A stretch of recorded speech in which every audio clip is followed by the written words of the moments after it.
Let's talk more about the Physician Employment Agreement in today's video. Hi, I'm Michael H. Cohen, founding attorney of the Cohen Healthcare Law Group.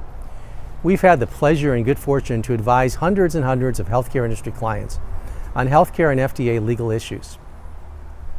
After some preliminary material in the Physician Employment Agreement, which we talked about elsewhere, there's an all-important section describing the medical doctor's compensation. This section actually can get quite complicated. It might include, for example, a base salary plus a percentage of collections from the physician employee's own patient visits. There could be an expense reimbursement for designated expenses and certain described benefits.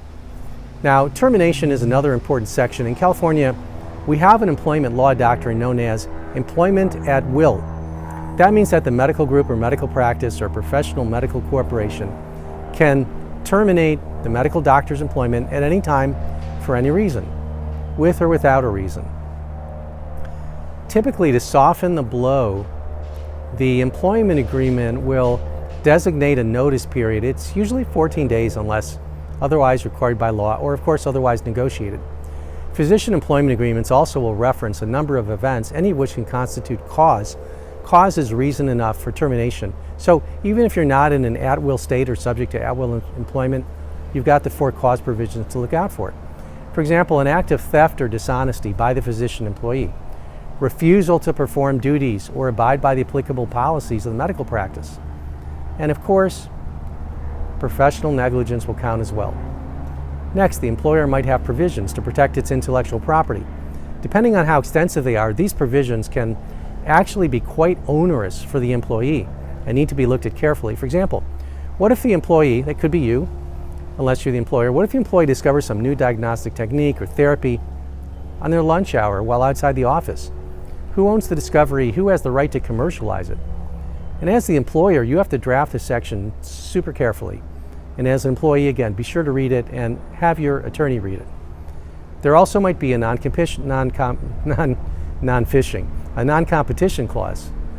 We know that different states have different rules as to whether or to what extent their own courts will or will not enforce the non-competition clause. And we also know from experience that many medical doctors sign non-competes without getting legal review of their employment agreement, and it comes back to bite them later.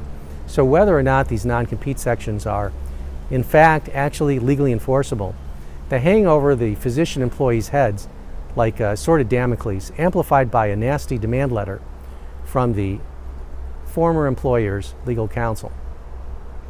The best advice for a physician employee, which we've said in the past, is to have their employment agreement reviewed by their own legal counsel before signing, and then to negotiate their way through or completely out of a non-compete, even if they think that it might be unenforceable because somebody told them so.